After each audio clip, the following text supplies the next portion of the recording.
Welcome back to the Wild Star Film Podcast, e-film review podcast on the Towercast Network. By Cinephiles for Cinephiles. Nice. We are back.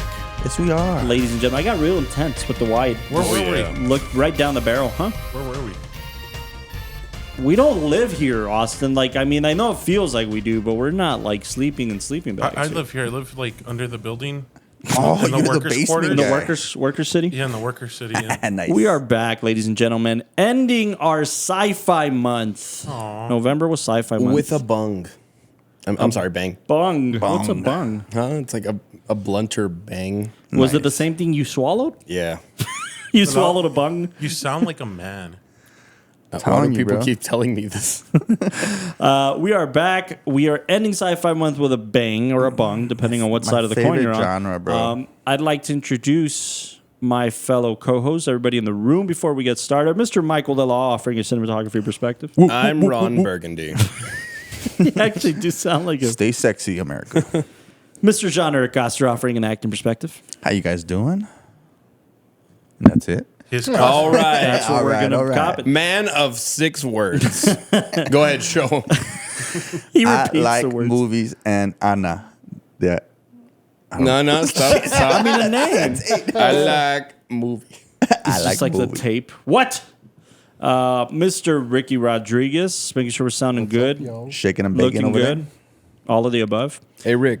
Yo, It's good to have you. Fellow writer, director, comedy connoisseur, That comes Did from you a and Rick man. just share a the moment? man. we've had a moment. We've had a moment. He's the man because he's wearing Texas teams Yeah. stuff. Rangers, Ew. Stars. Fuck yeah. Ew. At the time of this recording, even the Cowboys won. Yeah, but they played the Raiders. I'm wearing UTEP underwear too. Oh, daddy, prove it. Show the camera. Mr. Austin Tyronius Young, My name is not Tyronius. who we're happy to have back in studio. Yes. And that's the last time they're going to see me. No. Nah, bro. We'll hunt How you will you down. deprive Ricky of that also? Ricky doesn't like being on camera either. Too fucking bad. We point the nicest camera at you guys. That is so true. That tough is true, shit. yeah. Well, go on. It's not our fault you cut your hair. Gosto, why do you hate that I cut my hair? Holy shit. I was getting into you, bro. I'm just now noticing. No, I noticed. I just wanted to like. Look, man, if you're upset because you look like Rosie O'Donnell now, it doesn't help that. Yeah, at least you don't have to sound like Rosie O'Donnell now. That's good. I'm your humble film servant, Carlos Zenda, offering a writing directing perspective. Prove it. Sexy. Go ahead, do What'd I something do? humble. Humble? Show us your... Hey, show me... Wait, we have to be at least the first 10 minutes to be clear on YouTube. Do we? I think so. I think Clear of what? I think I've heard of like, cuss words or Yeah? Oh, I'm sorry. Fuck! It's like when they do the PG-13 bit. No, I think on I've some- heard it in another podcast where it's like we're clear off the 10 minutes. You guys can say cuss words now. Oh, that's fun. What? Too bad. That's whack. There you go. whack, there son. you go. We're here What to the talk fudge? about one of my favorite films of all time. A Prove film I've been wanting to curate for this podcast for a long time. A staple, an Odyssean epic. Dystopian. Odyssean. Yeah, I'd categorize this as a bit of an odyssey. Odyssey. I agree. It's more like what's the something in the Piper? Pod Piper? The Pied Piper. No, Pied like Piper? the Mel Piper. No, rags to riches kind of tale, like the Roddy Piper. No. no. What do you mean rags to riches? No, not rags to riches. What is it called? It's there's a very famous novel that deals with a poor person and a rich person trading lives.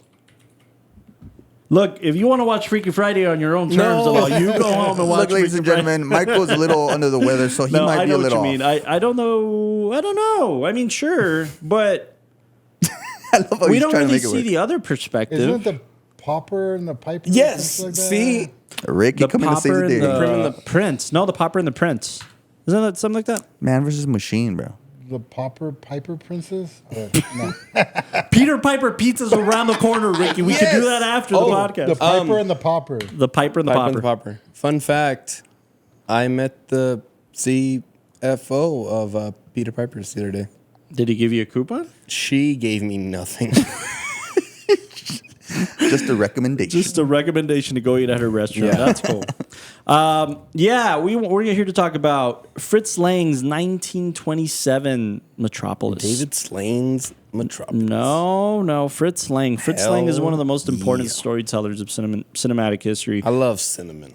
You love cinnamon on your coffee? He did films like Content. A lot of people like M, Fury. But Metropolis is definitely his most popular film. And he himself had to go through some shit just to make this movie. And then eventually, because of this movie, essentially, or through this movie, he gained the favor of Hitler. And then What? It was a Jew, by the way. He's a Jew. He was a Jew, Fritz Lang. And was asked to be an honorary Orion? What do you That call says him? a lot. An honorary Nazi, essentially. And then he was like, nope, Deuce is literally that night fled to Paris. Really? And then came to the States and just made films in America from then after Metropolis. Good choice. Wow. Good, solid but choice. again, went through some shit to be able to make it for a lot of reasons, which we'll get into. But Metropolis, it is something that I screened only recently, probably only in the last 3-4 years. And it skyrocketed into like my top 10 because Really? it's, to me, this film's about everything. This film covers so much ground of the human condition on a big scale. It's like we keep talking about Sci-Fi Month. We keep talking about how sci-fi lends itself to this big concept. But if it's used in a smart way, it could also be very intimate and explore the human condition in ways that sometimes other genres can't or can't quite put it on the forefront. And I think Metropolis is considered to be the first feature sci-fi film ever, a feature length. Which, depending on what school of thought you subscribe to, technically a Trip to the Moon was. But Trip to the Moon was a 20-ish minute film. So feature film by our standards, by today's standards, right? So it's considered to be the first sci-fi film, fiction sci-fi. 1927. And I saw this film because this is what I mean by it covers so much ground, and it covers, the class systems, and it covers, love and humor and where we're going as a society, or where we are and where we've been. This film is set in 2026, so next year, and it was made in 1927, or released in 1927, I should say. Oh, wow. I saw this film because Sandra, my lovely wife, she saw it for a class, and I forget which class she was taking, but it had to do with human rights and activism and that kind of stuff, and they were exploring that via this film. And she ran home and was like, "You need to see this film. Like, you would love it. I think you'd love it. It's so deep and it's very layered, and you really need to see it." And I don't know. I waited a few months probably, but I finally screened it by myself and just like absorbed everything about this film. And to me, it's hard when a film, it's rare rather, when a film checks all the boxes cinematically for me, but on both sides of the equation, right? As a viewer, it just absorbs you and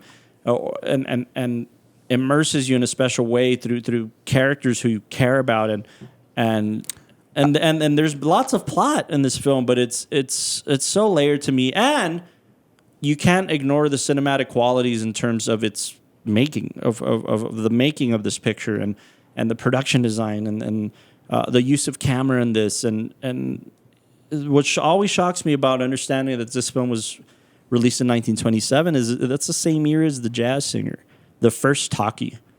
And this is a silent film through and through, and it's What you consider this peak silent film? Oh, absolutely. I mean, this is as high. This is definitely the peak of silent cinema. So much so that someone we revere in silent cinema, Charlie Chaplin, I was about to make a used this comparison film on as that. reference for modern times, which is arguably a little more popular, right? Especially in the States. So this film influenced so many people, not just filmmakers and films. Every time I mention this film, the last 2 years I've heard, wait, which one, the original or the remake? Right. As in Francis Ford Coppola's Megalopolis, which isn't really a remake. We'll talk about that. But definitely inspired by Metropolis. So I just think it's an incredibly important film. It's important. What I mean by check all the boxes, it's important cinematically. It's important historically. If you screen this for virtually any audience, it's not the easiest watch in the world, but people will connect to it on one level or another. And I say this because, like I said, if they're showing this to students at a university for a graduate program, it's very intentional to kind of depict where society is at and what kind of the That's one of the things that fascinates harmful me about this. nature and stuff like that. But anyways, I can go wax poetic about why I think this film needs to be covered on this podcast, and I was very excited to curate it for you all. Nice. So I think we should get into ratings, and then we can talk about why it matters. Fast ratings. Pew, pew, pew. Well, what direction do you want to go in? Clockwise, counterclockwise. I want to start with Rick, and then we'll make our way this way. Nice. Wait, You start with the last counter or clock? Clock. Clockwise. Clockwise. Because of its importance, I think you have to give it a higher rating. What do we give the film last week? What do we give? I was in the It was like a sevens. 8 or 7. I was in the sevens. Yeah, I think we're on the 7s ish. The endless, right? Yeah, that's right. I'll give it an 8.5. It's gonna 8.5. All really right, good. that's fair. Pretty high. Any brief justification for? No, I'm not. I mean, in my opinion, as a filmmaker, like I think expressionism tends to lack. I think that's what brings it down. Interesting. But other than that, it's phenomenal. I mean, it has shots that almost 100 years later are still better shots than you see in films today. Nice. By far. But yeah, absolutely. I think that, I mean, there's a lot of lost in translation in terms of not only just the genre of it, Sure. but it's German. It's kind of also 100 years later, times have changed significantly. So, Sure. but no, still. Or have wildly they? informed. Mr. Young. With the short hair. With the short, luscious hair. there. Mr. Young's hair. I'm just on the podcast. It's just Gastro's camera, just him staring at me. It's just- you're good to look at. Just saying. What do you give it, man? Come on, you're the man with the short hair but the long answers. We're waiting. Whoa. And other things. Can Prove it. Why'd you laugh like the bully from The Simpsons?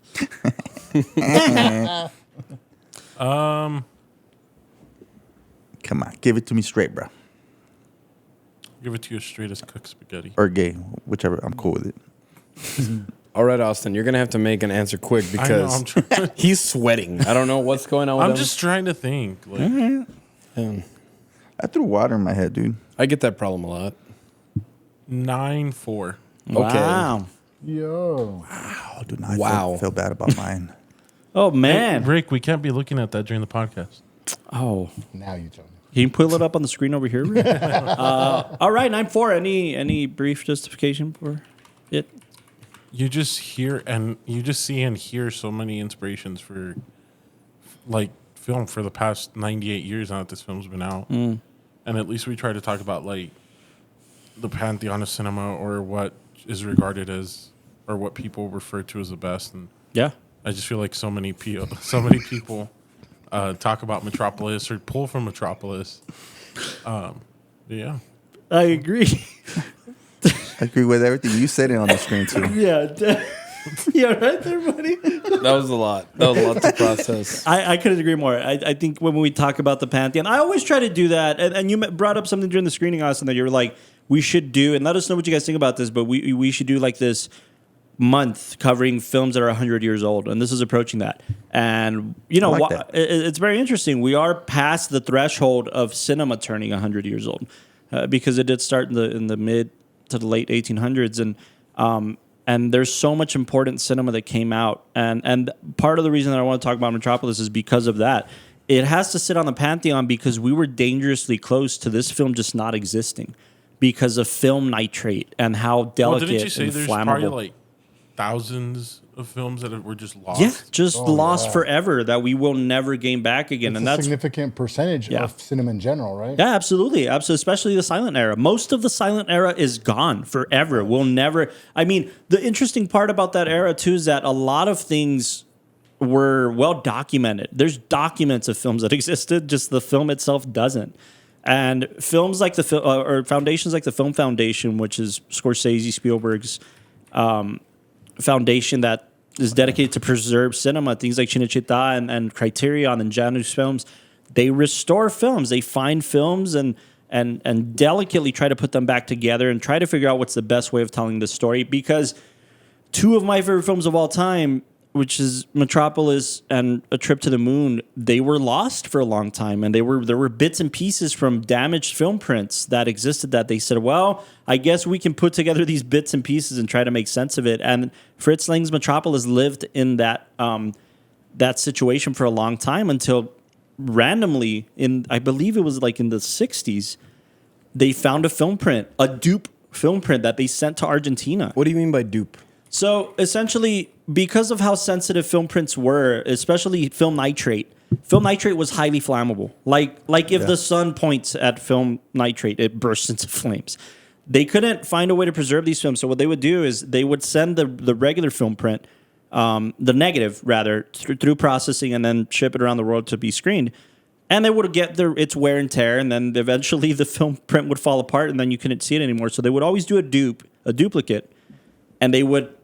Their goal was to preserve it, to send it somewhere for storage, and they sent not that they sent it to Argentina specifically, but it ended up in Argentina, and there was Funny, talks. that's not the first German thing ended up in Argentina. You're right. Okay. But what's interesting about it is Okay. they kept this thing in a film library in a university, and cinephiles and filmmakers would hear talks of the full 2.5 hour film, or the full cut of Metropolis, because the one that existed was 90 minutes. And they kept hearing rumors about this. And then finally they dug through the archives of this university and they found it. And that was the only existing film print, original negative of Metropolis. And that's what saved the film, essentially. Through the 80s, even in the 80s, they did a remake, not a remake, a remaster with like a different soundtrack. There was just no direction on where this film went. The only thing they could do is use the Argentinian film print and compare it to the script. Okay. Just to make sure that it was going in tandem with the script, with the story of how it was envisioned. So I would think that, some of the dub or the restoration of it would have like one whole section of the dub, but it's cut. Wouldn't you think they would just use the whole restoration of whatever? Well, you would think that, right? The problem with comparing it to documents or to a master cut or a master print is that Fritz Lang didn't stick to the script. So he shot more footage than is on the script, and now they have to make sense of the extra footage. True. Right? So they're comparing notes, right? But again, since this was released in the 20s, there's no way to confirm. The studio that made this film went bankrupt after this film. So one of the most expensive. Paramount bought the rights, and then Paramount ended up releasing a U.S. version that's more American-friendly. That was 90 minutes. So it has a weird history, and I'm just glad that they saved it. And it also makes you sad, right? Because if you think about the films that were lost, like, that's it. Like, there's no way of recovering these films. So it's pretty sad, but it's also a triumph to say we can watch a film like Metropolis because of preservationists and stuff like that. Yeah. That's why I'm scared with my collection, man. It's all digital. Like, I should go Hard copies, yeah. Physical copies. What they do, or what they've done, the standard practice for film preservation and media preservation now is you save X amount of copies of the material itself, and then with the material you save the player.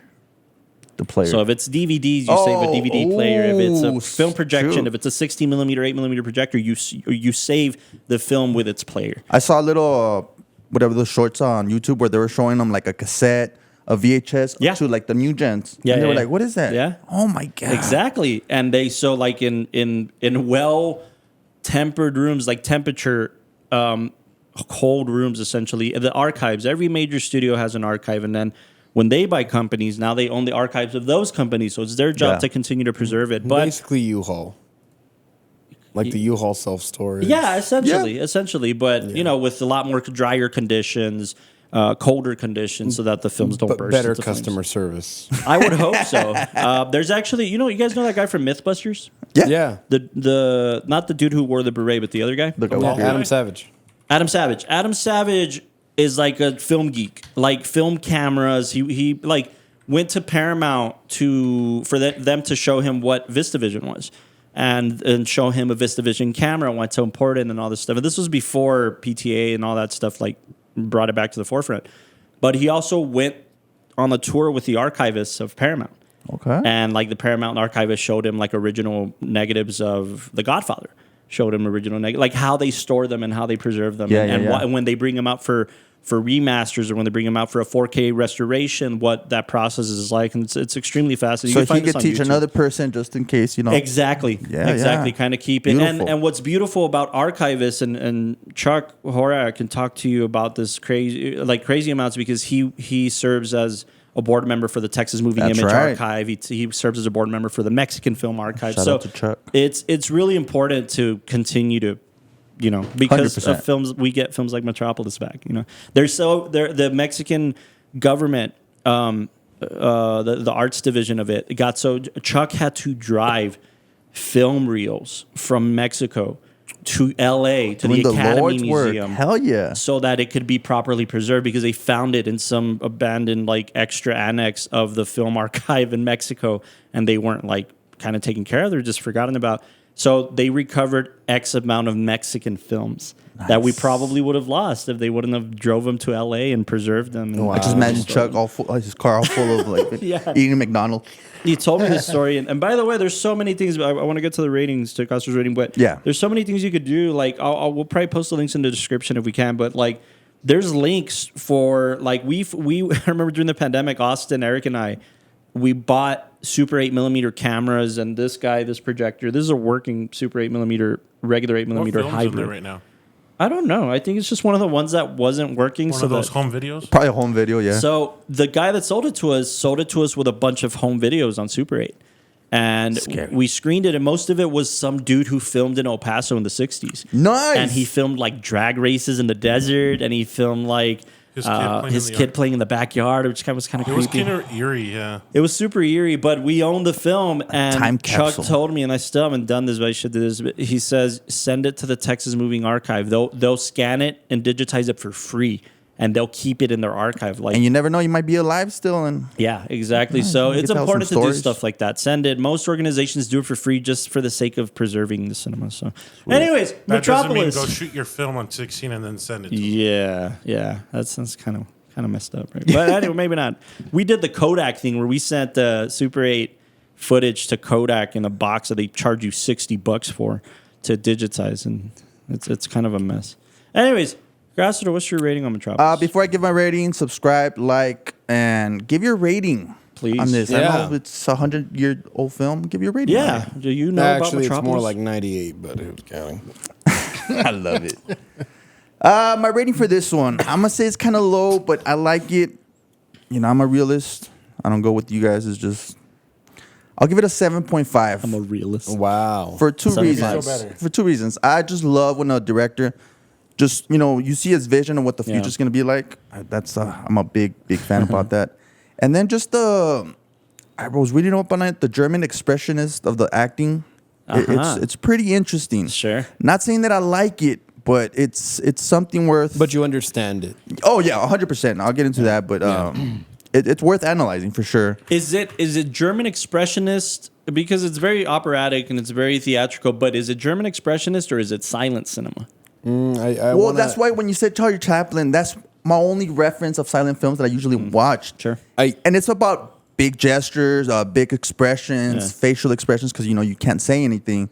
So a lot of the scenes that I was seeing, it would guide you to the cue cards, right? Yeah. The subtitles. So they had to exaggerate a lot of things. So it's understandable. I forget if it's Babylon or Singing in the Rain. I literally blend those two now. Honestly, dude, same.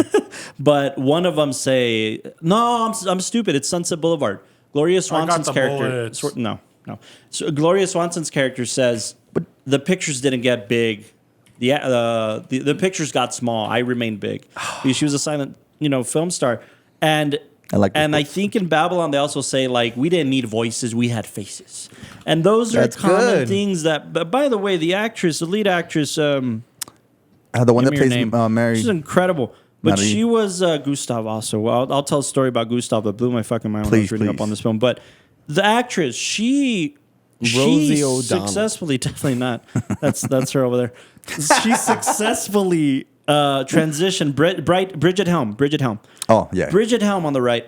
She successfully transitioned from silent films to talkies for Okay. 8 years Wow. until she retired. She had the expressions After already. this picture. Just She needed to was talk. typecast, and that's part of the reason why she retired. And her story is very fascinating. She after Metropolis was typecast as, you know, the interesting, like the non-interesting woman, the woman who needs help. She kept getting typecast as like the figure, the woman figure, and no in-depth characters. And she really hated it. So after about 8 years, she married this rich industrialist, moved to Switzerland, and had 4 kids. And she didn't take interviews. She didn't. Anytime there was a reunion for Metropolis, anytime there was interviews or somebody trying to make a documentary of it, she never spoke until she was 90. And when she died at like 98 or some shit. But she talked about her experience like, before she went silent? She never did. She never did because to her it was just like, I'm gonna forget this world, and nobody really knows why. She had a terrible experience on Metropolis. That's part of it. Okay, yeah. She had a terrible experience. She literally got hurt on this film. Kinda like The Shining physically with, hurt.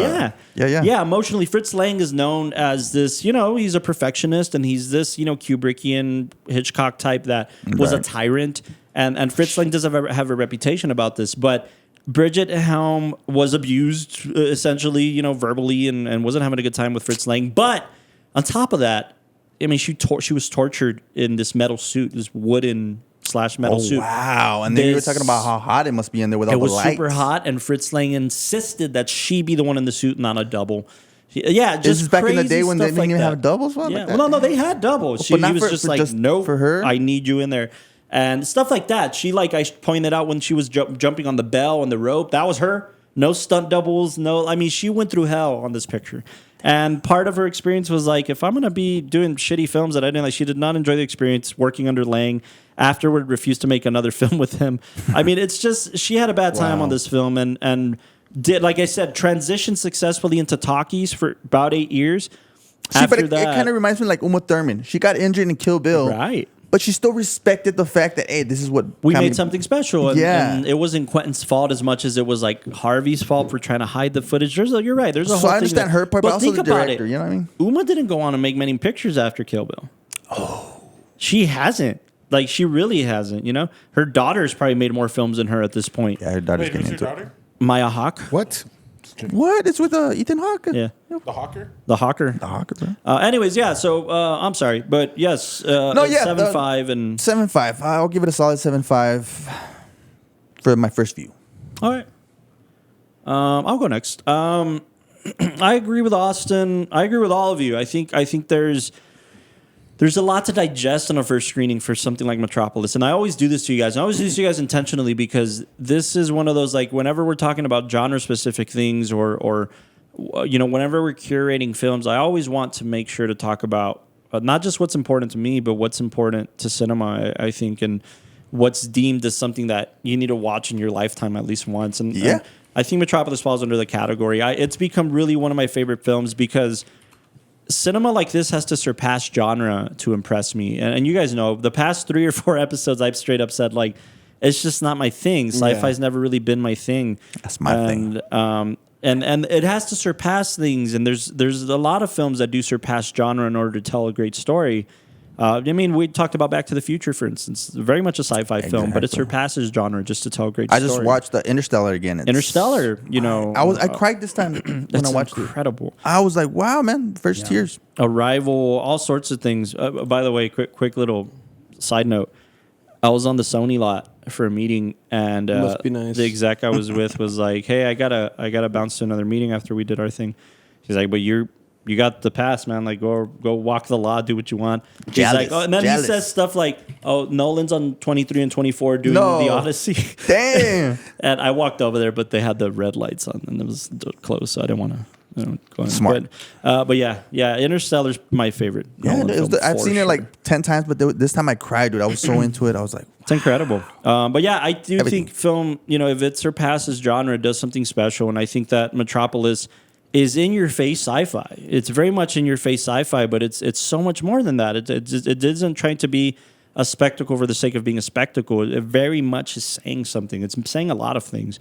So I'm gonna sit at about a 9.2 for Metropolis. I'm at a 9.2. I think this film's incredible, and it has to do so much with a runtime that feels good, in my opinion, as a silent film, and that's not easy. When you talk about things like Chaplin will make an 80-minute film, a 90-minute film, and communicate what he needs to in that time. But it's also comedy, and it's also the shtick of deadpan and a physical comedy and stuff like that. And I don't know how much sci-fi lends itself to silent cinema unless it's big spectacle, Frankenstein, Nosferatu stuff. So I don't know. I just think Metropolis does something incredibly special, and it's such a commentary. And the final line of the film is the theme of the film, which is the heart has to be the mediator between the hands and the head, and it's just incredible to me. So Metropolis sits at a 9.2 for me. 9.2. Take us home. What's the correct answer, Delo? Yeah, that's the right answer. Say it with your man. Taught a lion eat tofu. Say it with your man voice, bro. Say it with your chest. Ever since you showed me that clip, You wouldn't have a cough That's my button? favorite clip. What? No, we don't have a cough button. A cough drop. No, that's Wow. No, Come on, tell us in your sexy, deep man voice. say it slow, baby. Tell us the real rating. Oh yeah. I think that I agree with everybody here. I give it a lot of merit just because, similar like what Austin said, we see the references that have been played later on, and you would think that for it being almost 100 years old, a lot is like modernized or updated itself, but no, like I saw a bunch of Wes Anderson references. Really? Oh wow, I didn't even notice that. In the framing, when they have the single image of people, very balanced. Symmetrical. Even when they had the big group shots, something that Wes does is that whenever he does groups, nobody's really overlapping each other. They're all very much like these little single people. I did notice that. Because it adds to the size, the scale. I saw that. The music was super interesting. I saw in a lot of the choreography and compositions things that I can see Wes looked at and saw extreme cinematic value and then incorporated in his own work. Has he ever talked about it? I'm sure he has, right? He's talked about having like insane amount of film references. Right. I remember that like now what he does is that whenever he releases a movie, he also drops a list like with Variety or that's whoever right. No of way. like 47 films that he's referencing with his film. That's so neat. Yeah, it's really cool. And watching this one, I just saw a lot of things where I can see him looking at it and thinking, there's so much of this style and filmmaking merit that I want to preserve and incorporate in my own work. But because of that, for it being so foundational to our current modern day cinema, I want to give it a 9.7. 9.7. Oh, nice. Wow. High. It also falls into the category of like I love films that, again, are very well put together, but have so many layers, and it's almost like a coffee table book film. Like it's something that if all of us watch, especially in this format, sure we know the beginning and the end, but any of us could take a moment to dissect a character, a sequence, a moment in the acting or in the imagery, and have full conversations that transcend the film itself. Things that deal with, like, again, economics, or deal with like love and loss, male-female relationships, Father-son dynamics. yes, like all those things. And I feel like even us right now, we could talk about the film, but more than the film, we're talking about our own views towards the world, and the fact that again it was made over 100 years ago. Almost over 100 years ago. Yeah. This film took about 2 years to film. I mean, almost two years to film. So you're right. I mean, it started filming. 100 years ago. But every theme of it feels current. Sure. I'll say this. With the words I have left, there's a story I had to read for a sociology and science fiction class. That deals with a very similar theme, and it's a theme that everybody's talked about for a long time. Is the concept of a utopia, right? This perfect society where everybody is in harmony, everybody has all that they need, everybody has all that they want. Yeah. But at the cost of, and at least in this short story, they say like, oh, there's one thing that powers everything. And then they say the way we power our society is that every day, somebody who is chosen at random has to go into this door and go down these steps into a very dark, like, little room. And all that's in the room is a deprived child. And they just have to beat the child. And then after the child experiences all its fear and pain, they can go back up, and that will fuel society. And the whole story, it's very ambiguous and weird. And it's this question of like, well, why do you have to beat like this random child to have perfect society? But Sounds like the dark realism version of Monsters Inc. yeah. Oh, wow. No, but Good reference. Again, the short story is meant to be this metaphor for in society we view luxuries and peace and happiness and think, oh, this is what a perfect world we live in. But we don't think about the fact that for everything we powers enjoy, there's somebody on the other end of the wall or door Like Nike shoes. that's like that's Yeah. suffering. And the story is meant to be this sci-fi kind of reflection of like, think of the things that you enjoy and think about who's on the other side of the door, who's manufacturing what we own. That's good, yeah. Who provides for the luxuries. Yeah. I think especially like the working class, a lot of Russian cinema talks about this. Absolutely. The people who are in the labor force are giving their own energy to keep a system going, Yeah. but the system is pleasuring somebody else, not Yeah. themselves. Oh, absolutely. I mean, this film got into a lot of trouble because it essentially got taken out from theaters because it didn't make its money back. The studio went bankrupt that funded it, and it had a lot of Marxian references. Yeah. Okay. For Marxist society, but it's weird because it counterbalances with principles from Buddhism and Christianity, and it talks about religion, and it talks about philosophy, and it talks about the world, but specifically politically, it does tackle these single revolting, The whole notion of the working class rising up to overthrow a single ruler who they describe as I forgot his name, master but of Metropolis. Yeah, the master of Metropolis. Dude, that's almost like the Bond film. What was it? Snowpiercer. Yeah, absolutely. I was Going thinking up, on this screening, I actually saw a lot of Parasite. And the lower class neighborhood and that neighborhood flooding at the end of Parasite. And I thought a lot about that because I also tried to connect the dots on they shot Metropolis and they shot Parasite on sound stages for most of the film, and specifically they built the sets of these neighborhoods. Fritz Lang did it through miniatures, and Bong Joon-ho did it through actual The floods, yeah. proper sets of the floods. But yeah, no, I thought a lot about that and what Bong Joon-ho's talking about when it comes to class and the future 100%. and using the future, not just in Snowpiercer, it's definitely for sure specifically in Snowpiercer, but films like Okja as well. Yeah.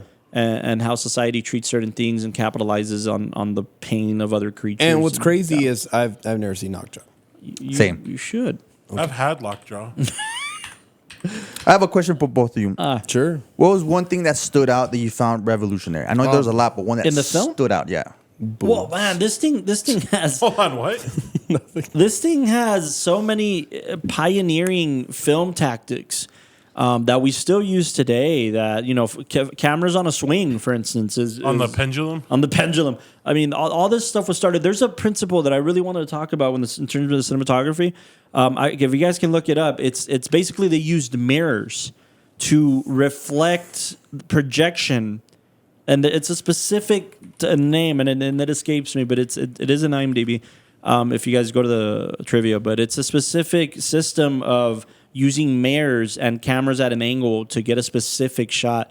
And that's something we continue to use today. But What type of specific shot to make something like it's double? I or- think if I'm not Pepper's Ghost? No, not Pepper's Ghost. It is similar to Pepper's Ghost, but it's called the Schwarn method or the Schwinn method or something like that. I'm not a fan of shawarma. But anyways, if you guys can look it up while I get to the next thing, I think that for me, The Schuftan process. the Schuftan process. If you can Never heard show of like that. the Wow. diagram of the Schuftan process, People at home, please look that up. very soon we'll have it back in the podcast where you see the screen we're looking at. In the meantime, the Shuftan process. There's see. this over here, Rick, on the left, that side right there.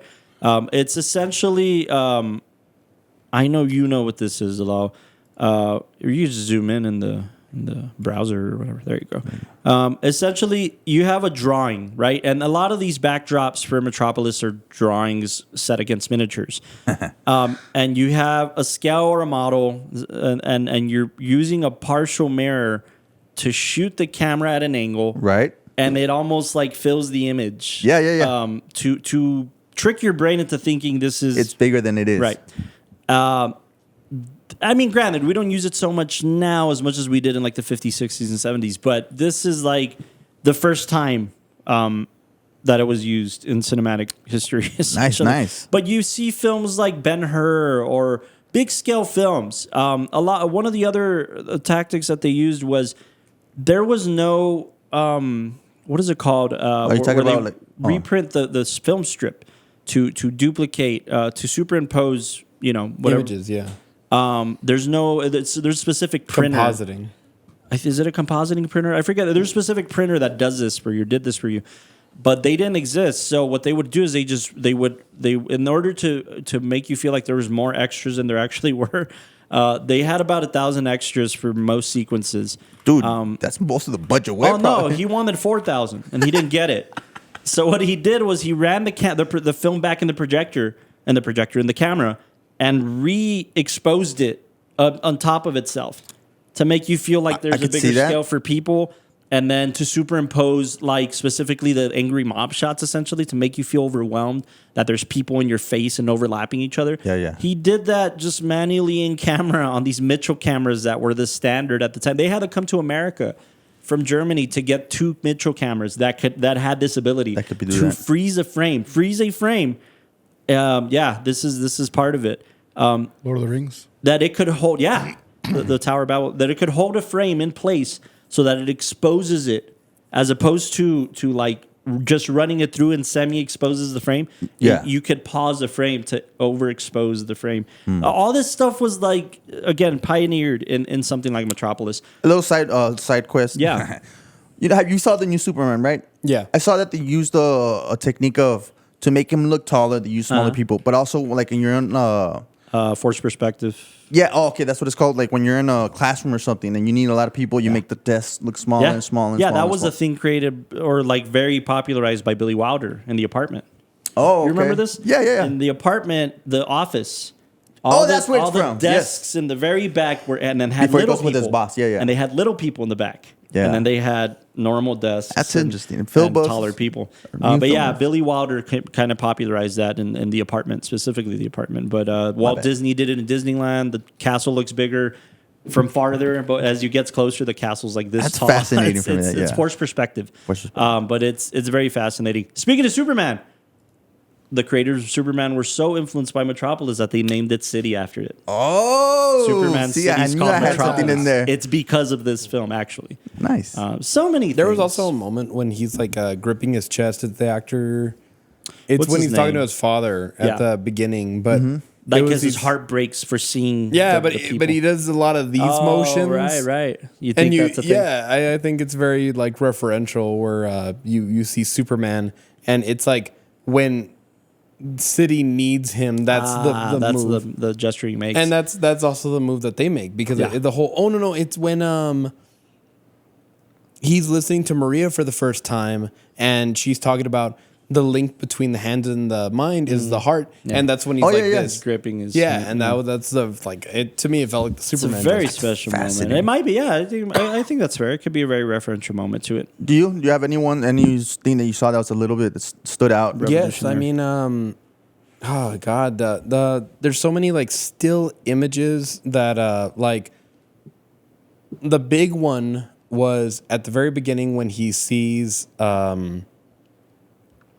basically the labor force and they're being overworked and the machine's about to like explode. The monster. And he sees the monster and it's this big metaphor for the machine being the thing that powers society, basically consuming its workers, and then after it consumes, then the next ones go in. Yeah. And it's just constantly cycling through people and then That's dark. That fades away. But to come up with that image and to come up with the image of these cogs almost being like teeth that are just grinding through people. Yeah. And then also I was referencing like anima. Right. These PTA's like anima. yeah, like you see people just like in unison, just like clockwork, doing a single activity. I think Julie But like to Taymor. death, yeah. Julie Taymor. She did a favorite film of mine called Across the Universe, and she uses a lot of that imagery in Across the Universe to represent war in Vietnam. Yeah, I And- remember. And I think it's super important, that in super movies super too. special. But also for me, the image, Castro. Every time I revisit this film, the clock that he replaces the worker, brother, let me take your place, you take Right. mine. That image of him having to turn the dials to the lights where it lights up. I mean, it's obviously on an image sense, it's a clock, right?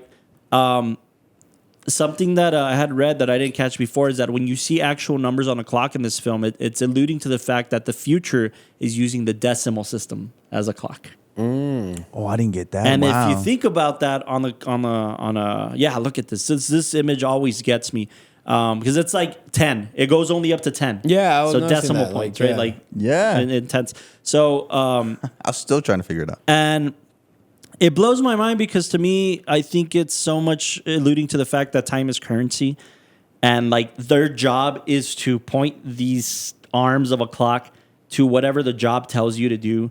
Yeah, and you're okay, I got spending that. your Yes. time Oh. working. I hadn't You connected spend that. 12. What did he say? Like, Father, is 10 hours not enough for you? Like, Oh no, after- it's like when can I finally get to my 10? It's like Yeah. after being exhausted, all he's trying to do is just push the hand towards the 10 hours so he can leave. Exactly. And that to me Wow. was crazy. It's just this image is so powerful. This image is one of the biggest aspects. Now that of I the get it, picture. yeah, absolutely. So yeah, that blew my. What about you? No, same. And the I like the Monster. monster. Yeah, when it appeared, I was like, Yeah. oh wow. Which makes me question. It's not just a little side question. Never mind. What? It's a What? little dumb. Nah.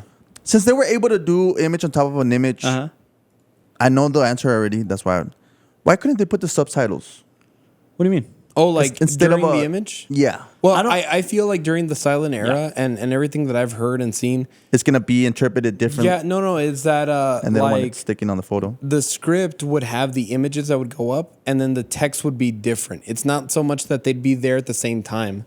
Like when you would have the text card come Yeah. up, it would either describe what's going on in the story Yeah. or it would describe a specific line of dialogue. Well, and more technically, to answer your question, you see a lot of this in Babylon. This is why I think Babylon's an incredible reference for the silent era.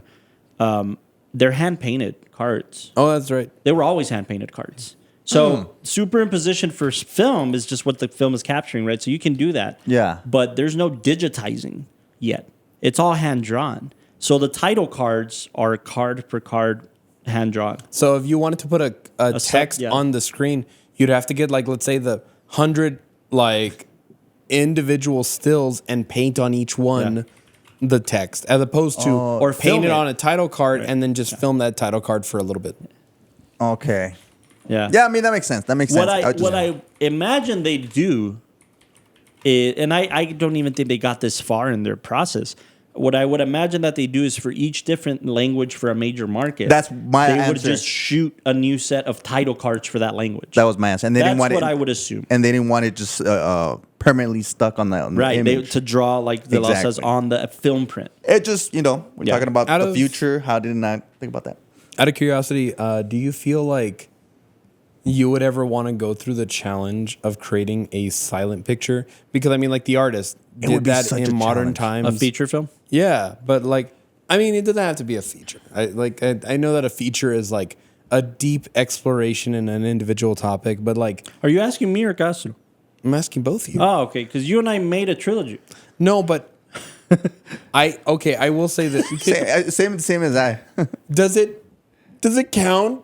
Because I course look it at counts. silent. Yeah. I look at like silent era films like this, and I Why? Because it doesn't have title cards? Of course it counts. There's no dialogue in there. You have but to we had sound. That's cheating. we had a score. There wasn't much. No, there was sound. In what film?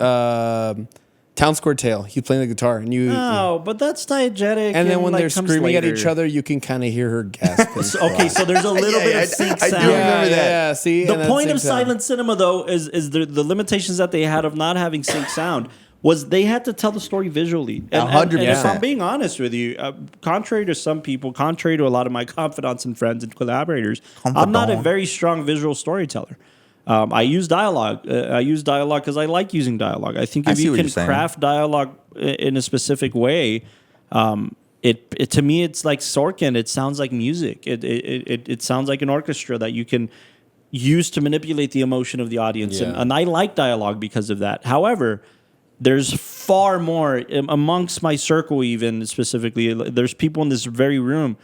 Ricky, as a director, is a very strong visual storyteller.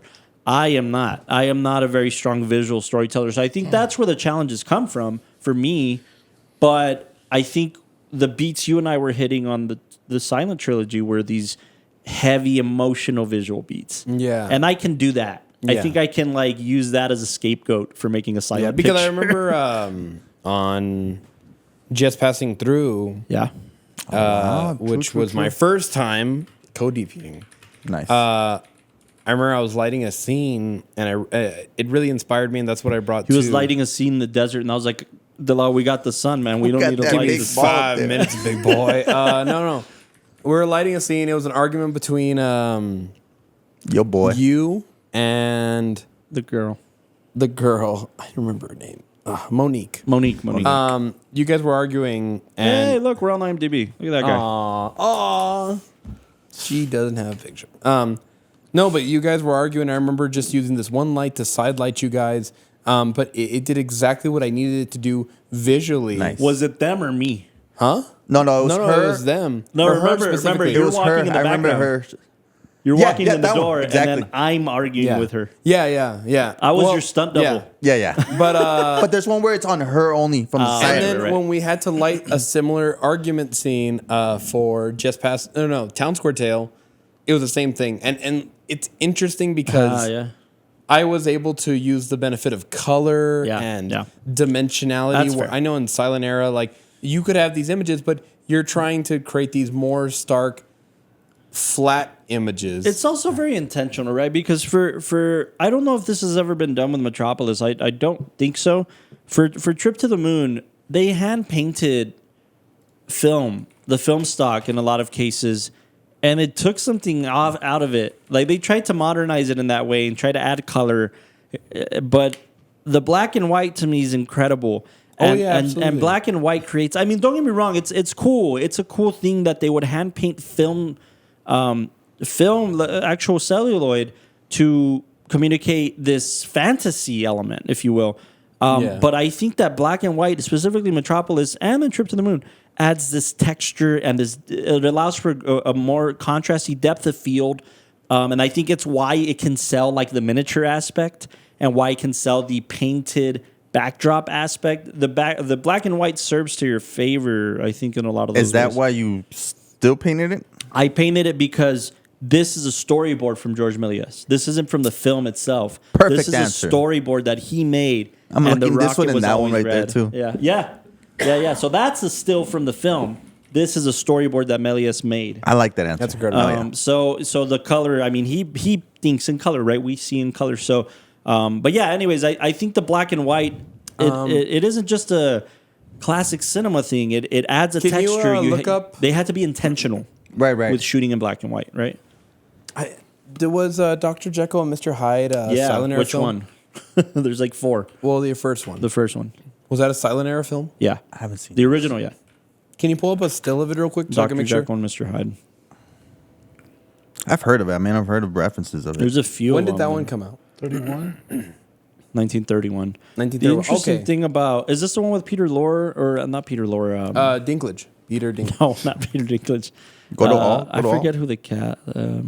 Oh, you Frederick images, my Mark? bad. Who? Frederick March. Frederick Mark. Marion Humphrey. Frederick Mark. Which image? Which still are you? Specifically that clip right there. I found out recently that the technique had been lost for a long, long time, and only recently were they able to kind of like uncover how they did it because in camera they were able to do a Can you play that a clip? transformation, of like his face where you see it. Oh, right. Yeah. I know Is that the one? Exactly what you're talking about. Can you play this clip Yeah. here, Rick? That's on the screen, on our screen currently. That clip, thank you, sir. And I'll round it They back were to able like to could pull kill the that off. audio. yeah, Yeah. I'll round it back to Metropolis because it's interesting that we talk about this being the peak in silent era movies, but it's so amazing to me that these films really did show that there was a lot that they could learn from and Yeah. expand from. And even though we look at black and white as being like, oh, you know, you're stuck within this Yeah. limitation, like right here. Yeah. He looks normal, everything's fine, and then all of a sudden, like, and this is in camera, it's not Yeah. a Dude, I've seen this.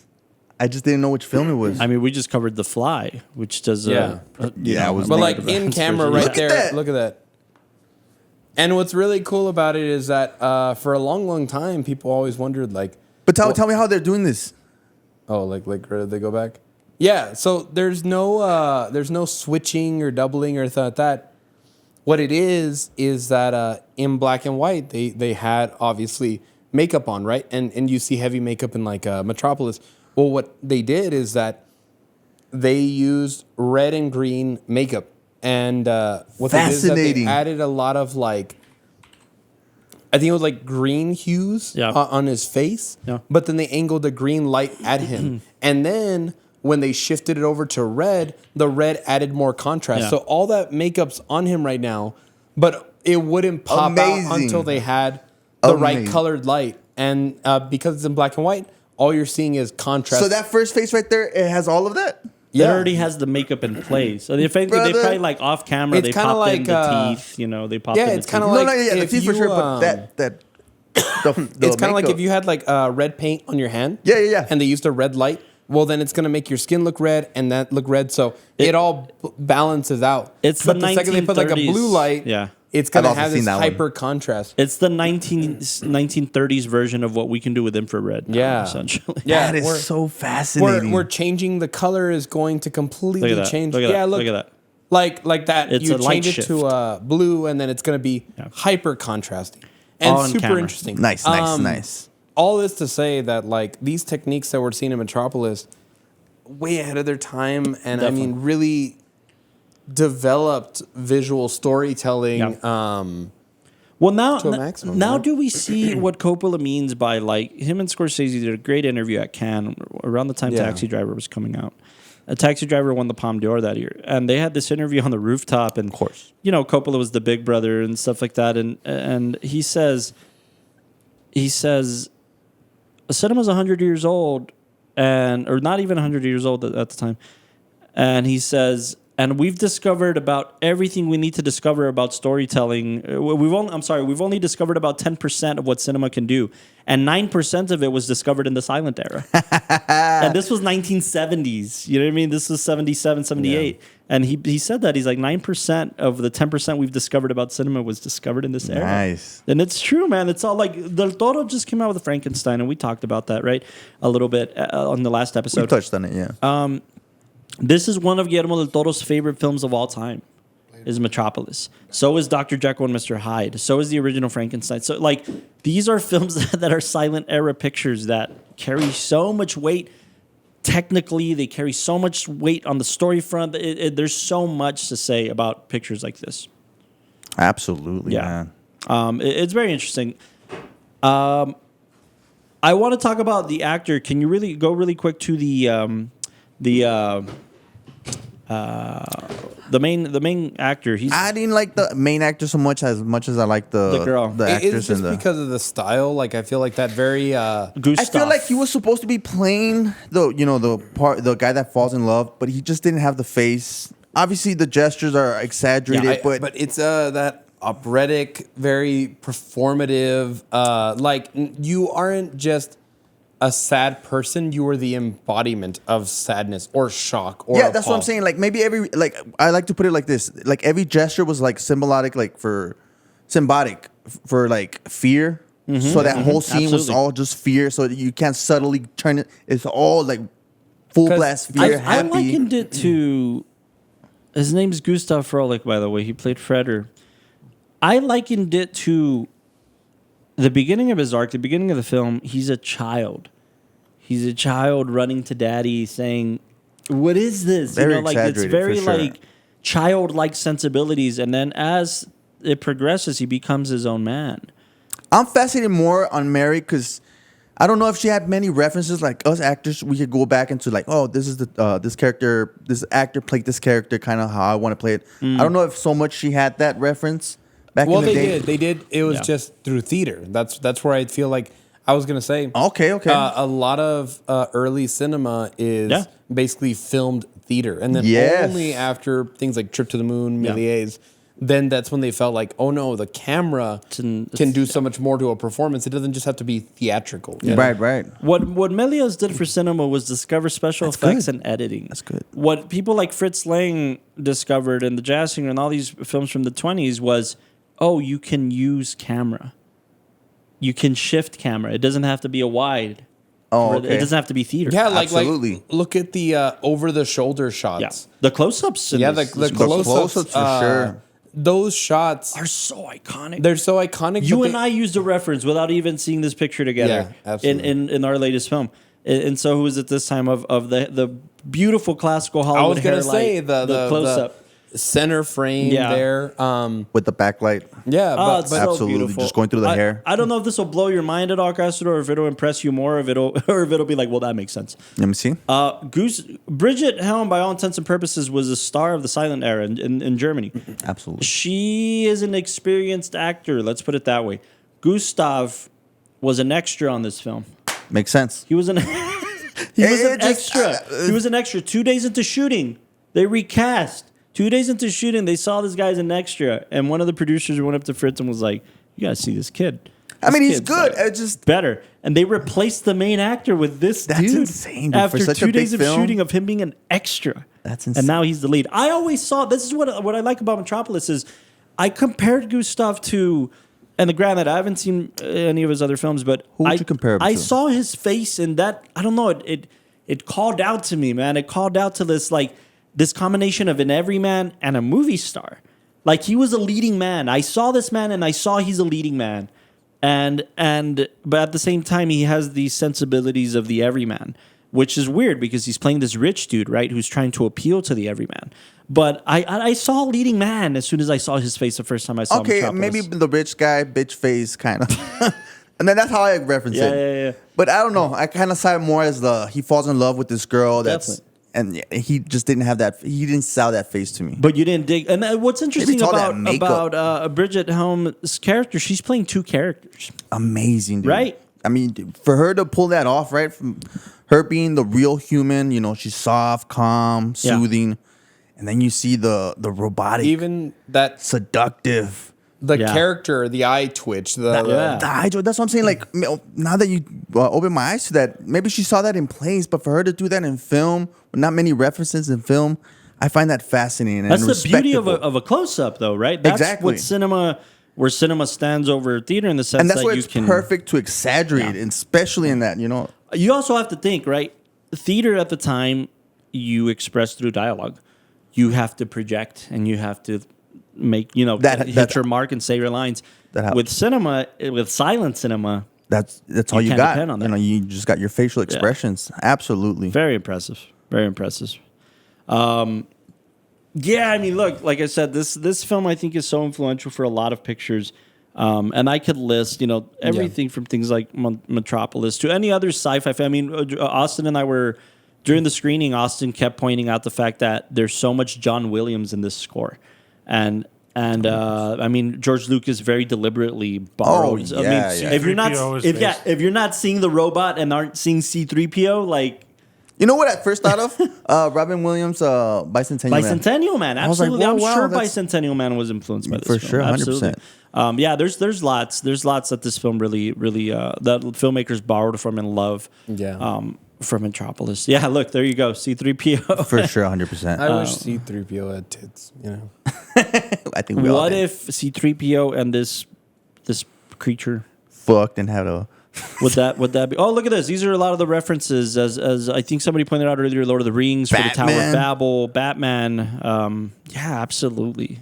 A lot of the... Christmas Story. Batman from Tim Burton. Tim Burton, 100%. Ricky pointed out earlier look at this side by side of like Blade Runner 2049, man. That's a great reference. Look at It's that. definitely the Pinnacle. The Megalopolis. I mean, all the of these. base. Yeah. Incredible. This is definitely the foundation of what I think sci-fi cinema is and can be. Yeah, this is the maximum of what sci-fi can do. I think. Can you put That's silent film for side by side 100%. of this film and Doctor Strangelove?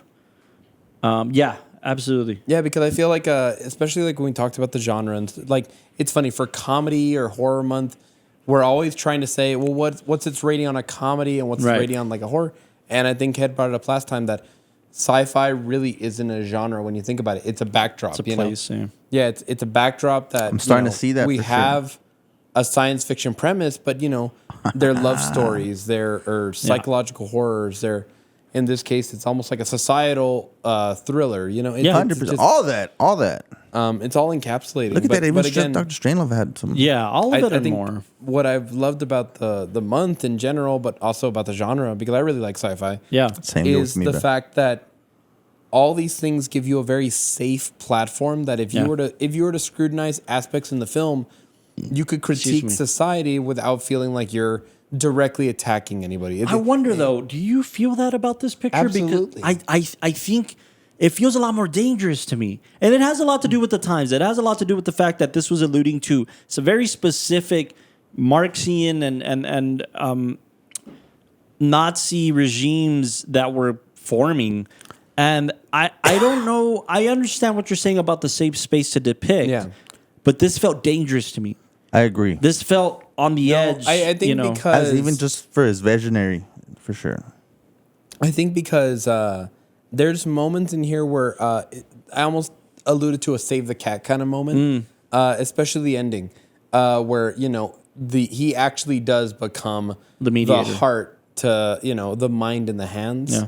And I feel like if you were to put yourself in any of the characters' situations or positions, it becomes a conversation of like, what would I have done in that situation? Right. Or how would I have responded? And sure, if you put somebody else's name in those positions, like let's say it's not overthrowing the ruler of Metropolis, right? Right. But let's say it's a president or Right. a politician, then that's when it's dangerous. But when you put yourself there, like then you start to see like, oh man, how could he not be so desensitized when his empire is built off of the suffering of others? Yeah. And like, how could he ever really connect with these people? Absolutely. If they're always locked away in the under part. And then Yeah. there was even a line somewhere in there where he says, they should stay where they belong. Something like that. I'd like to. I maybe it's left up for interpretation and the imagination of people, but I mean, it obviously alludes to his upbringing, obviously as a spoiled kind of kid, but he also has these sensibilities. I mean, he's frolicking with all the women of that level. Something we should all aspire to, really. Right. But I wondered a lot about his mother and the lack thereof. And I wondered about that backstory a little bit. And I wondered why Didn't even cross my mind. why That's there's this immediate turn. And it might have just been the impact. Obviously, he's chasing this woman who he loved at first sight. right. But I think- when he gets to the worker city, the worker force, that level, Why just did the he- visual impact is interesting. But I mean, I think there has to be some backstory that informs that, I think. I agree. I also feel like the lack of a mother figure early on leads to a stronger juxtaposition when we see children introduced. And his awakening to the plight of the working class is through the fact that there are children that are not in a privileged society. I love that. That people that are at a young age trying to learn the world, trying to grow up in a stable environment, have to live in the underbelly of society. Yeah. And must I add think up. that's That's why the only place you see kids. yeah. And that's why, the father is kind of like, I'm going to be a stern figure to teach you how the world works. Yeah. But then later on, you see him and taking care of Where's these my children, kid? Yeah. and he's trying to save them, and he's trying to hold them. And there's that switch too. His own dad gets to a point where, like, okay, the city's falling apart. Yeah. Where's my kid? Like, Yeah. that's And interesting. this taking care of children, which I would consider a very maternal instinct traditionally 100%. viewed. Sure. the fact that he adopts that role later That's on good. Yeah. shows that growth. Shows the fact that like he is going to be the thing that he's not presented with in his own upbringing currently. Yeah, you for know? sure. One of the last things I'd want to point out is the fact that, however you take this, good, man. Metropolis was A movie. definitely a movie that it's highly like A vibe. no, it's highly documented that this was Hitler's favorite film, like What a all-time term. favorite But film. no, that's good to mention. And I bring it up because Ricky and I were talking about the imagery and the imagery of how powerful cinema is to inspire. And the fact that they pulled this film from theaters in 1927, well before Well Hitler's said. kind of massive reign, because it was alluding to Marxian, and other types of religions that weren't the main religion in those countries and all sorts of things. And I think that's fascinating because it inspired somebody like Hitler in a very weird direction. Yeah. And to the point where when they were making German films, propaganda films, Fritz Lang said, I'm not going to be a part of this. And they went through a whole thing because Fritz Lang's wife was a member of the Nazi Party early on and believed of certain principles, the principles that were principles in the Nazi Party before it became what it became. And good very context. Unitarian things and all these things. And I find that fascinating, the fact that somebody like this is, like Fritz Lang is very notorious for saying, I loved making Metropolis, not so much loved the product that we got. What it did. And I think it guess, just or- turned him yeah. off to like, I don't know what this thing's powerful maybe, and I don't know what Yeah. it's going to do. I'm going to go make other pictures in America because can you imagine... Can you imagine somebody like Hitler coming up to you and be like, "Dude, I love your film, and I'll make. I know you're Jewish, but you're cool. You're cool with us if you stick around and make films for us." No, even like they said, like wanted to make him an honorary Nazi. Yes, and he was like, that night Smart was like, thinking, I'm I going don't. to Paris, and then from there going to America. And It's that's so why even in like film school they taught us during documentary cinema the whole Nazi era cinema because Lenny Riefenstahl. yeah, because as much as people like to think like, oh, movies are just fun, and like it was seen as low art when it got made, Right. And then when we watch it now, even like modern movies, like you don't look at things like Billy Madison or Dodgeball As being high these- cinema. Well, you don't think of them as things that are like going to affect you. You know? Right, They're silly and goofy, and Right. that's what you like. Oh, it's Friday night, date night. That's what a lot of people expect from Yeah, cinema. let's throw on a movie, grab some popcorn, have fun for an hour and a half, and then that's it. But Not really realizing. no, in this time, and especially with films like these, you realize that it's a machine that can produce ideology, and ideology can be one of the most dangerous things in the world. And that's why in documentary cinema we saw that even the techniques that we talked about here, the duplicating film, not so much that they did that in Nazi cinema, but they understood angles that would make the Nazi party look Scale. gigantic. They understood perspectives that would make them look stronger. There's a book somewhere around here Damn, man, that's about Lenny good. Riefenstahl. And I remember when watching that, they watching a lot of gold. these films. Yeah. And the conversation afterwards was like, if you were the United States at the time watching this, what are some things you would say about the party? You'd be like, well, one, they're gigantic, and one, this dude seems unstoppable, and also very likable. Like How do we give him power in the frame when he's 5'4"? Yeah, no, and then but I remember even in the King's Speech, they reference it at one point in time where the character says, "Well, I don't speak German, but he sure does seem likable." Like it's just they knew that film could really produce ideology, and that's dangerous. If you needed, Austin, can you pull up? There's a quote that just got released like 2 days ago. The Pope spoke about cinema in the last 2 days. And he said something very cool that I'd like to read to kind of end the episode with. But I couldn't agree more. I think that Same, something like man. Metropolis is it's made it through time. It's 100 years old and it's still very relevant in its themes and in its ideology and what it's trying to depict, and its technical aspect. But it also made its wave through history. it made its way through history of things like that. Pope Leo said that Paddington 2 is not only my favorite film, but Jesus. No, He wants to come out in Paddington No, 3. he said, "Who are you?" Um, No doubt. There's a bigger quote. It's not super long, but it does. He just There we go. Hold on, go up. It said Pope said it was more than the screen. It says hope in action. I'm just looking for quotations. He specifically has this cool little quote. But anyways, Yeah. I can't see, man. I'm blind. I'm blind in Maybe one it's eye. this one. Baggett's good cinema. yeah, he talks about a lot of things, but the Pope recently in the Vatican, they had Hollywood actors, directors. I mean, Spike Lee went to go give the Pope a Knicks jersey. Not even bullshit. No way. That's a good quote And right there, it says Pope Leo. Kate Blanchett was there. All these actors, all these directors, and there was just to talk about the importance of the moving image. And there's a bigger quote that I still want to find, but part of the quote says, "Good cinema does not exploit pain; it recognizes it and explores it." And he talks about so many more things about cinema and its importance in today's. Oh, look, it says it's wonderful to see that when the magic light of cinema illuminates the darkness, it simultaneously ignites the eyes of the soul. Bam. This is, and he goes on to say, indeed, cinema combines what appears to be mere entertainment I'm not a with the big Pope narrative guy, of but human person's spiritual adventure. I agree. One of cinema's most valuable contributions is helping audience consider their own life, look at the complexity of their experiences with new eyes, and examine the world as if for the first time. It goes on and on, but this is just sucker. But this is the Pope, talking about cinema. Yeah. Somebody did this. You can find this on the internet. Somebody asked Pope Leo for his his top 4 films, Sweet. and he lists them. But anyways, my point the is Pope is from O Block, dog. You don't fuck for with him. real. But just Super look bad, how imagine. much cinema impacts the world. Yeah. Metropolis is 100%, very man. much that. This just happened in the Vatican 2 days ago.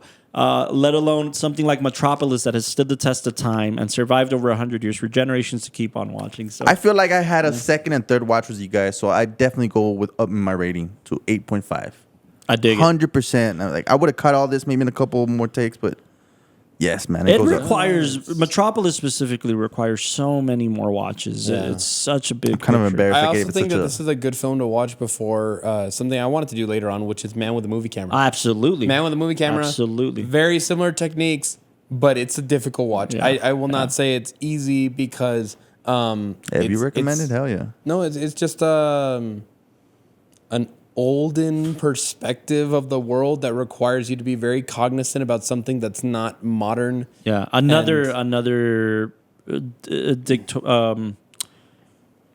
regime Okay. that they're combating certain human rights and depicting what can and can't be Yeah. shown, and Okay. yeah, it's strong. It's But a strong for picture. Sci-Fi Month, great closer, Carlos. I think so. I think we had a great time screening Metropolis. If you haven't watched it, Definitely. go screen it. Now if you it's did time screen it, for let us know what freaking you Christmas. think. Yeah, Time for Christmas. let us know what you thought about Christmas. Metropolis. Give us your Quick, rating. quick. Also, audience, any pet peeves that you guys caught? For this screening or just in general? No, in general. Like, if you saw anything, I just really, as an actor, I really want to The hear owl those. kept picking his nose. I saw one because I had like a Lifetime movie in the background.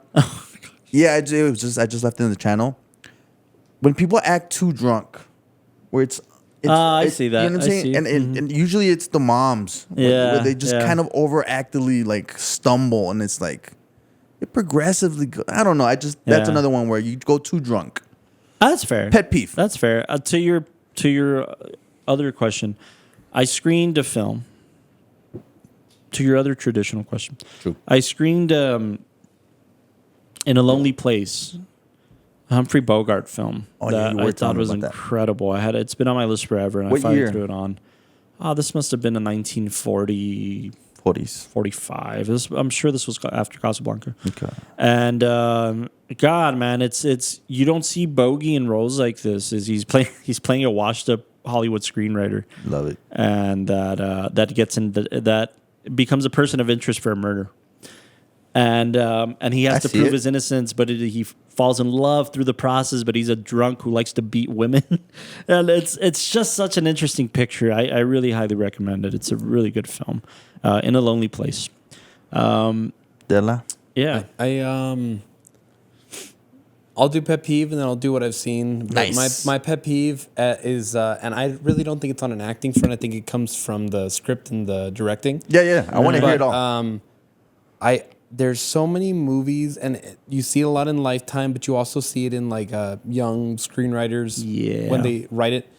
What? These awkward meet cutes that it doesn't matter what the situation is. Basically, just the fact that you see a person, you have to instantly fall in love with them, and then the filmmaker, is trying to capture this moment of, like we all go through it, like love at first sight, where you see somebody and you're like, oh, okay, they're kind of interesting, but don't capture it in an interesting way at all, where they just looked and they're like, this person's perfect, and I'm just gonna I have a movie in my head. Yeah. like in this movie, and I'll say like for Metropolis, the meet cute is super dynamic, gorgeous. and I mean, sure, very heavy-handed, but also very metaphorical and very interesting. Where The backdrops alone, the fact that he's in this rich garden with women frolicking in the garden, and then she's this whole idea against you could have poor whoever children. You want. Yeah. You could have whoever you want, and Come on. in all that, Yeah. sees her. But I mean, I've seen movies where it's like they're at a party, and they downplay everybody, and then the guy just does this like goofy expression, like what? And then it's like the girl's there, and she's overly perfect and all that Happens kind to of stuff. appear. But it's not it's nothing That that's 90s real. film. Yeah. It's nothing that's like, oh, I started talking to this person thinking, okay, who are you? And then after talking to them, and then after talking, it's like, oh, she was actually kind of cool. You don't see that. Yeah, You see the meet cute being the, I like that. oh man, I just dropped my soda, and oh, you're perfect. And I don't know. It's just, I couldn't agree more. I could see that. Be more intentional with your cinema, guys. I'll say this, like right now that I'm writing, like there is a situational kind of meet cute situation that I'm like going through. Okay. But I keep trashing the scene because I'm thinking like, oh man, is that too cheesy? But then I also want to play into cheese, so it's like. But then remember, you're living with it day in and day out. Yeah, and it. At least for me, the reason it's a pet peeve right now is because I want to think about how can I have fun with it, but also not just be the, oh, I'm gonna make it that he sneezes and then she's there and she's perfect. Like I don't need that. I don't need any of that. Meet cutes are hard. I could What imagine. I've done lately in my writing is just not show you it. What I've done lately, it's like couples who have been together for a while. Yeah. Or like just kind of skipping over the meet cute. It is Because hard. I could see that. I think as filmmakers, the whole bridge between concept and execution is a gigantic leap. Absolutely. And the concept is something that's very human and we've all gone through, which is finding the right person. Mm-hmm. But then the execution is like, how do I summarize what essentially was like 6 months of meeting this person where I fell in love to like A moment. 30 seconds of screen time that's going to communicate everything. Yeah. And if you're heavy-handed, sure, it communicates it, but not well. And it's fine. It's fine as long as it's real and it's intentionality. Like I said, I'll keep repeating that word. Intentionality. Keyword of the day. Austin, you watch anything or pet peeve of yours in cinema? Sand. Sand. It's just so much sand. So much. She gets everywhere. Yeah. Oh, yeah. Next week, What are we doing now? Christmas. get into Christmas movies. Christmas. Yeah. Is it Christmas? It's time. Or how does she do it? Who? Mariah Carey. Every year she does her little. Oh, video. yeah. Does she? It's time to play the game. That's not Mariah Carey. She did that one like that for with, Michael Jordan's last All-Star game, which was kind of cool. We kick it off with Meet Me in St. Louis. We do kick it off with Meet Me in St. Louis. Vincent Minnelli. I love Vincent Minnelli. I love Judy Garner. Again, on the Sony lot, they have a whole building dedicated to Judy Garner because she made Wizard of Oz, and that's one of the most important films. But Meet Me in St. Louis, I think, is one of the... I wouldn't say underrated because enough people know it. It is a tradition in a lot of people's households. I just don't think presently we give enough attention to something like Meet Me in St. Louis. So I do want to talk about that. It's a classic film. It's a musical. Vincent Minnelli is notoriously known for being... Vincent Price. No, Vincent Minnelli is an Italian filmmaker who came to do American musicals essentially, and if you don't recognize that name, he was Liza Minnelli's dad. Wow. And married to another famous actress that escapes me. I forget. But yeah. But anyways, yeah, Meet Me in St. Louis. Lots to talk about. I love that film. It's one of my favorite Also- Christmas films. Yeah, that's something to say. Well, like and subscribe. Now. If you've made it this far in the episode with Yeah. my voice sounding like this, then Come you on. probably enjoy us, and that's great. We Make sure appreciate you it. subscribe. Also, stay tuned. We're gonna do another collaboration with World Boba. We are, yeah. And, for check that Christmas, out. for Go check Christmas. that out. Yeah, we're gonna put on our PJs and talk about our favorite Christmas movies. Are we now? Yeah. What if I sleep in the nude? We're gonna Stay put tuned on for or that. off our favorite We're gonna put PJs. on our PJs. No, yeah. Stay tuned for that. Go to Yeah. follow Lot World of fun. Boba on Instagram. You'll see us pop up. If you didn't catch the Halloween episode, we did a cool little Halloween Yeah, pop Meg up. is now coordinating their social media stuff, Yeah. and Nice. yeah, so she's still helping us out, but Yeah. she's going over there and organizing that for us. But very Yeah. cool. She's everywhere. Hell Definitely. yeah. So World of Boba, go follow him on Instagram. You'll see us there. December 10th, I believe, is the day. I think. You can already see all of our Halloween stuff, which was really fun. Yeah. Yeah. Yeah. So Take a peek. go check that out. We'll be there again for a Christmas episode. I believe it's going to be the three of us. So we'll talk about that. We're doing so many great films for Christmas. And then we're going to end Do you on. want to announce them all already? Yeah. Yeah, Sure. I know we're doing Polar Express. Polar Express. the holdover. Is that the one with the Holdovers. weird Holdovers. eyes? Yeah.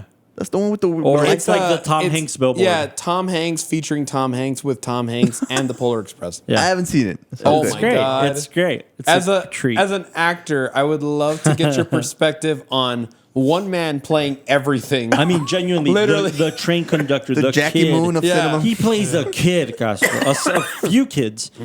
Yeah. Nice. Polar Express, holdovers, Die Hard. Die Hard, Die which people have been Hard. wanting Come us to on. cover. Come on. And we're gonna settle the end debate. December. Yeah. Tie a nice little bow with one of my favorite pictures of all time, When Harry Met Sally, Oh, as our man. New Year's pick. When did Harry meet Sally? You'll find out at find the end of out. this month. Thank you for tuning into the Watch Our Yes. Film podcast. Like, subscribe. See you at the cinemas, kids. Thanks so much. Good night, Have a everybody. good night, everybody. Love you guys. Or Cinema Fun?